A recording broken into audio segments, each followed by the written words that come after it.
Welcome to our review of the scientific method. Taking your own notes is not required, but I know that some students like to have copies of notes or want to take that extra notes of their own as we go through things. So if you'd like to, that's a resource that's available to you. Scientists generally think of the scientific method as a set of steps to carry out your experiments. These steps can be carried out in lots of different fashions. They can go through some loops and some cycles as tests uncover new evidence that wasn't expected and they revisit and revise. But it generally begins with a question and the variables that they need to be thoughtful of. Then scientists state what they expect to happen in their hypothesis. They want to say it beforehand so that if it actually happens, I guess, they can say, well, we knew it would come out this way. Here's why. Here's what we learned. Here's how it supports it. Or if it doesn't come out the way that they expected, it gives them a chance to revise and revisit and think about what may have caused the outcome to be different than they expected and what they might revise or change about their experiment. They also include a detailed set of instructions about how to conduct their tests so that someone else can do it the exact same way when they try it a second time. All of this stuff's identified before they actually collect their data and observations. Of course, they do those steps so that they have things that they can quote and point to as they come up with their conclusion or explain what they learned. Today, we're just going to focus on those sections of question, variables, and hypothesis. A scientific question will identify the two things they think might be related. We call those two things variables, and specifically the independent and dependent variables. A variable is essentially anything that could change or could be different or mixed up in your experiment. The independent variable is sometimes referred to as manipulated. Manipulated is a fancy way of saying changed. This is what you're purposefully changing in your experiment from trial 1 to trial 2 to trial 3. It could be 2 things or 3 things that you're comparing as well to see how they perform on a set of tests. The dependent variable is sometimes thought of as the responding variable because it responds to what was changed in the independent variable. It's what you're measuring. This is something that you can quantify with numbers or qualify, describe. The outcome or what happens in the dependent variable, your measurements, responds or depends on what you did or what was changed about the independent variable. Let's take a look at an example. In this example, someone wants to know, how does the amount of sunlight affect the height of a plant? Think about what 2 things the question is talking about. There's 2 big ideas here in this question. See if you can come up with them.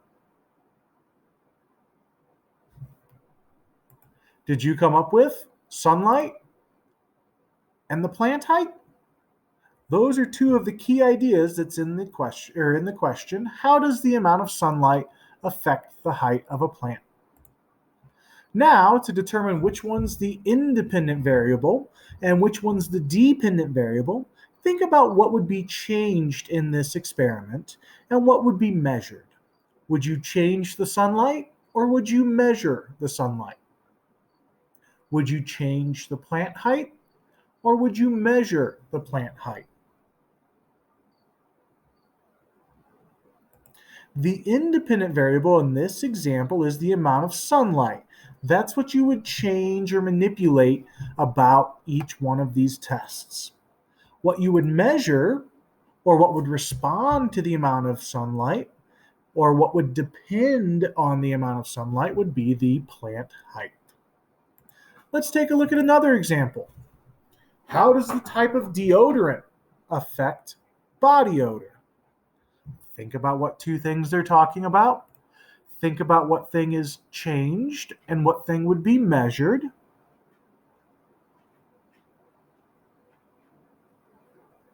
Did you say that the independent variable would be the type of deodorant? Did you say that the dependent variable, or what's measured, is the body odor? One last example. How does the amount of sleep you get affect your grades at school? What are the two big ideas in this question? Which one is measured? Which one is changed? See if you can pick out the independent and dependent variable.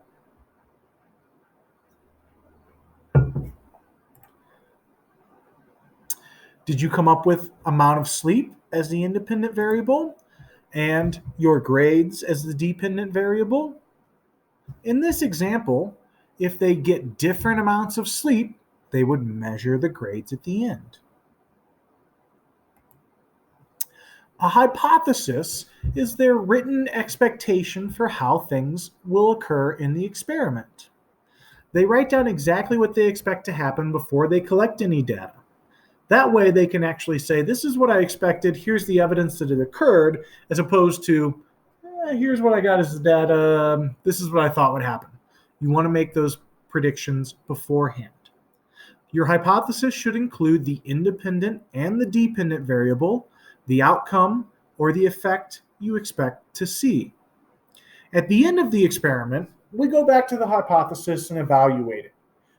Did our data that we collected actually support what we expect to happen?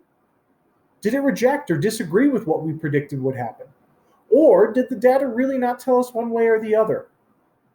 We'll focus on this a little bit later as we focus on the conclusion, which is what we're going to add in this year in 8th grade.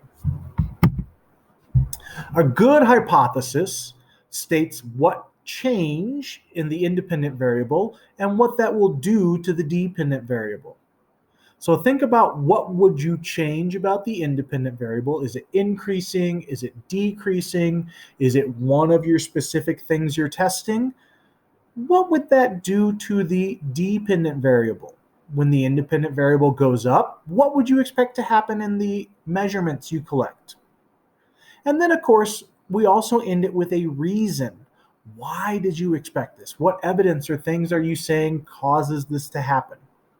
And we usually write it in a format of if whatever your prediction about the independent variable, then whatever your thoughts on the dependent variable, and because of your reasons or research. So you can think of it as having 3 super important words: if, then, and because. And each one of those independent and dependent variables have a specific spot that it should be in. Let's take a look at those same 3 examples from our question and identifying variables. Our first one was, how does the amount of sunlight affect the height of a plant? We identified the independent variable, or the thing that we would purposefully change in this experiment, would be the amount of sunlight, and we would measure the plant height at the end. Remember to use the format of if something about the independent variable, then something about the dependent variable, and because of some reason, some knowledge, or some research. Try to write a hypothesis for this example on your own. I'll give you a few moments to try to get your thoughts in order.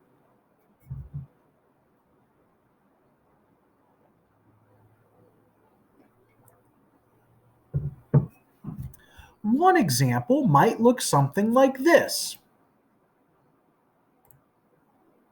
If there is more sunlight, then the plant will grow taller, because plants need sunlight to create ATP energy by photosynthesis. Did you have something about if the sunlight? Did you make an explanation of how the sunlight would change? My example says more sunlight. If there is sunlight would not be enough. You want to make sure that you make a prediction about what type or amount or change in the sunlight. If sunlight increases, if sunlight decreases, if there's less sunlight, if there's 8 hours of sunlight, then you want to make sure that you explain what would happen or what you expect to occur with the dependent variable. Here in my example, I said that the plant would grow taller. Taller is a measurement about the height. And then, of course, I include some previous knowledge and some reasoning to help support what I'm saying. Another example, how does the type of deodorant affect body odor? We identified the type of deodorant as a thing that we would change. In this example, we'd be looking at multiple brands or types of deodorant. And then body odor. What type of smell is left afterwards? So remember our format. If something about the independent variable, this might be where you pick your favorite brand of deodorant. Then what would happen with the body odor and why? My example, if the deodorant is clinical strength, then there will be less body odor because it has a stronger formula. So here I make some sort of a statement about the independent variable, in this case, a type of deodorant. This could be a brand. If the deodorant is Speed Stick, if the deodorant is Secret, then what would happen to that body odor? What would we expect? And then why? Our final example, how does the amount of sleep you get affect your grades at school? The amount of sleep's the thing that we would be purposefully changing or manipulating about our experiment. The grades would be how we would measure. Remember our format. If something about the independent, then this is our expectation for dependent and why. Take a moment and try to come up with your own hypothesis.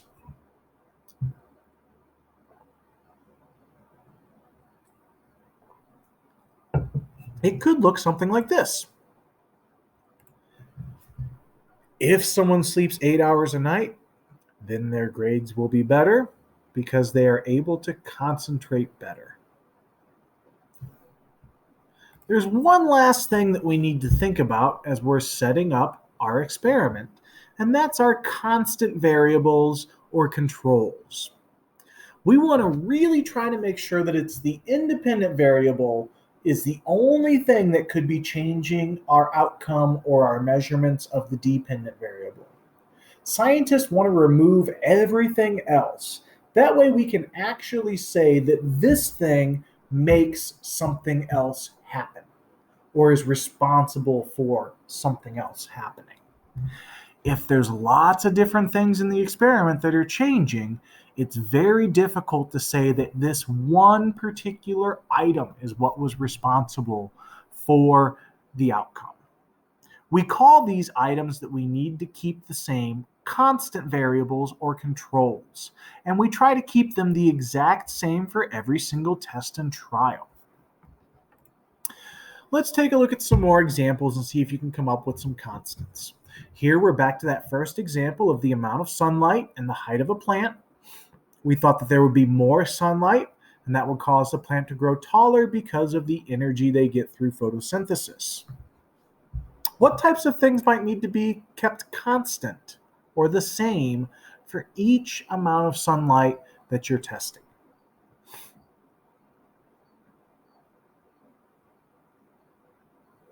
Some examples might be the amount of water. If you give the plants different amount of water, could you really say for sure that it was the sunlight that changed their height? If you had different types of plants, if you had a sunflower for lots of sun and you have a green bean plant for less sun, can you really say that the height is a fair comparison?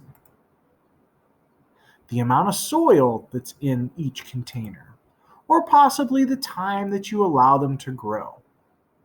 Are there any other things you can think of? Let's take a look at another example. How does the type of deodorant affect body odor? We've got our independent, dependent, and hypothesis from earlier. Now let's think about what types of things would need to be kept constant or the same as we evaluate each type of deodorant and the amount of body odor that the person has after wearing it. Would we need to keep the amount of deodorant that you apply the same? More of one type might lead to less odor. How about the person that it's applied to? If one person might be stinkier than another person to begin with. How about the type of activity that they're doing? Would it be fair if one person was running a marathon and another person played video games? How about the way that you collect any sweat that might be produced? How would you measure the smell? What types of steps or things would need to be done the same for the sniff test or deciding if there's body odor? Our last example, the amount of sleep, your grades. Let's take a look at what things might need to be kept the same. Think about which ones you would keep the same.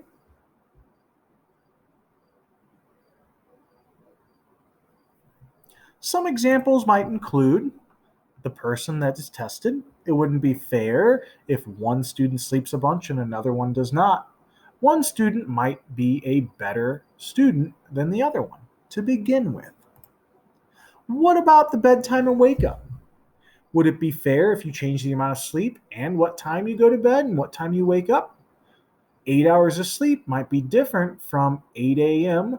until, or from 8 p.m. until 4 a.m. compared to 10 a.m. or 10 p.m. and 6 a.m. How about the pre sleep routine?